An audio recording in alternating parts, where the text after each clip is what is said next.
Hi guys, welcome back to Stats Online. We are now in lesson 2-6 and we are learning about the least squares regression line. So today you should be able to calculate the least squares regression line and you should be able to see what an outlier does to that line as well. How does it influence it? All right, so let's start off with what is a residual. And remember from previous lessons, a residual is the vertical distance from the actual y value from the predicted y value. And to calculate that, we would just simply subtract our actual y value from our predicted y minus y hat. All right, so the least squares regression line is the line that makes up the sum of all the squares of the residual, and it makes it as small as possible. And your calculator does this for you, which is really super cool. But visually what's happening here is each residual, it is, and if you find the square, the sum of the squares here, the sum of all of these, of the squares of the residuals, and that line makes them all as small as possible. And so since our calculator does an awesome job at calculating that line, we're going to go ahead and explore our calculator right now. So what I'd like you to do is get out your graphing calculator, and for this particular problem, it is showing you the foot length and the height of 6 random high school students. So what I'd like you to do is let's go ahead and turn on your calculator and let's enter in the X, your L1 would be your foot length, and then the height is your L2. So go ahead and push the stat button, and we're going to go to our list. So edit, hit OK, and then you're going to go ahead and enter these in to your list, please. Now, once you have both of those written, or not written, typed in your calculator, then we're going to follow the same directions as finding the correlation. So you're going to hit the stat button again, tab over once to calc, and it is option number 4. Same for correlation. We're going to go ahead and hit enter. This should be very familiar to you. And I'd like you to notice that it does give the equation of y equals the ax plus b. It gives you the a, it gives you the b, it gives you the correlation r, and it does give you that r squared, but we'll talk about the r squared in another lesson.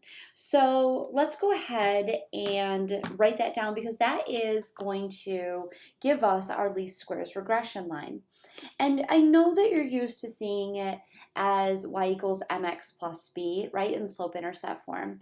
But in statistics, we like to write the y-intercept first. And in this particular situation, it gives us 82 for our b. And then plus, we're going to go ahead and write down the slope, and the slope is a positive 3.31x. So there it is. There is our least squares regression line. It's pretty cool, huh? All right, so let's take a different type of a focus, and as you're writing down these notes, I want you to organize yourself. Maybe give yourself a nice title. I'm going to show you how to make a scatter plot in your calculator. So I still have the LinReg up, so what I'm going to do is I am going to go ahead and hit second y equals. So second y equals, and I want you to notice that this one, ooh, I don't want that. Sorry guys, I would like you to turn on the first plot on, but the second one should be off. I want you to have these all off, but I want you to turn it on. I want you to make sure that you're choosing in your calculator the scatter plot, which is shown here. And so for mine looks a little bit different, and every calculator looks different. So if you get confused, please go right ahead and join in on Zoom, and I can help you in class, or send me an email, screenshot of what it looks like. All right, so let's go ahead and make sure that that is turned on. Then let's go ahead and just hit stat and edit, and let's just go ahead and use the same values that we did for the last example. Let's just leave them in our L1 and our L2. And then we're going to push the zoom button, and then option 9, which is zoom stat. And when you do that, you're going to have your scatter plot. Now, if you'd like the least squares regression line to also be drawn on your screen, then you would hit the y equals button, and you would type in our equation that we just found for the least squares regression line. So you could do 82 plus 3.31x, and then when you do that, then you can hit zoom and then option 9 for zoom stat, and then you should have something that looks like this. It's pretty cool, huh? All right, so let's go ahead and shift our focus just a little bit.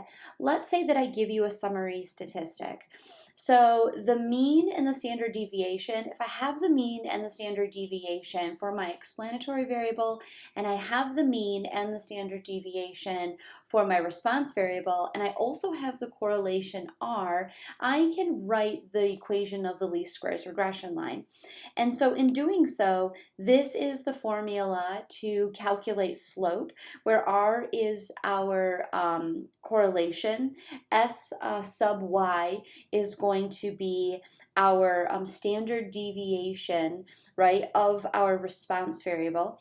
And then in the denominator is our standard deviation of our explanatory variable. And then to find our y-intercept, we are going to have the mean of our y variable, subtract our b, which would be our slope, times by the mean of our x variable. So these two formulas are important. Hopefully you take a second, pause this video, and write both of them down. All right, so let's go ahead and apply that. So let's go to that example where we had that can of like Coke, and we started shaking it up, and then we did the seconds for tapping, and then we opened it up and exploded and seen how much Coke was actually left in the can. So let's take that example. For those cans, the mean tapping time was 6 seconds, and the standard deviation was 4.53 seconds. The mean soda that was remaining in the can was 264.45 milliliters, and the standard deviation is 12.92 milliliters. So the correlation between the tapping time and the soda remaining in the can was pretty strong at 0.924. So we are now going to calculate the least squares regression line for predicting the amount of soda that is remaining with the tapping time. So the first thing that we're going to do is we are going to find the slope. So to find the slope, we're going to start with our correlation R value. And so I'm going to write down slope equals, and our R value was 0.924.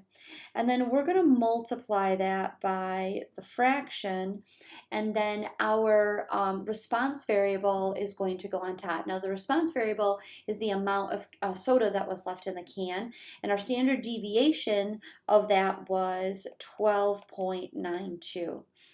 Our explanatory variable would be the tapping, explains the amount that would be left in the can, and so the standard deviation of the tapping seconds was 4.53 seconds. So when you go ahead and multiply those two, we have a slope of about 2.635. Now let's go ahead and find the y-intercept, and then we're able to write our equation. So for the y-intercept, we want to start off with the mean of our y value, and our y value is our response variable, and so that would be the amount of soda left in the can. So that is going to be, so for our y-intercept, we're going to start with 264.45, and we're going to subtract that from the slope of 2.635, and we're going to multiply it, and I'm running out of room so I apologize, but we're going to multiply it by the mean of our x, our value, which is our explanatory variable, which is 6. Ooh, looks like I didn't need that little guy. Kind of gave himself too much room. There we go. And so once you calculate that, our y-intercept is 248.64. So if we have the slope and we have the y-intercept, well, then we can write our final least squares regression line equation of y equals, and let's be statisticians and write our y-intercept first. So 248.64 subtract 2.635x. Okay, not too bad, right guys? Cool. All right, so the last example for today, let's take a look at a situation where we do have an outlier. So in the 2013 season, the Denver Broncos, they set a record for the most points scored in a season. And this red dot right here, this represents the Denver Broncos. So what effect is this point going to have on our least squares regression line? Well, this line is actually going to get more steeper, right? It's going to get more positive, and in doing so, it will decrease this y value for sure.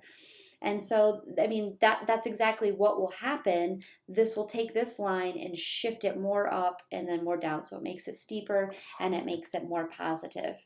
I hope you guys enjoyed today's lesson, and I will see you next time. Bye.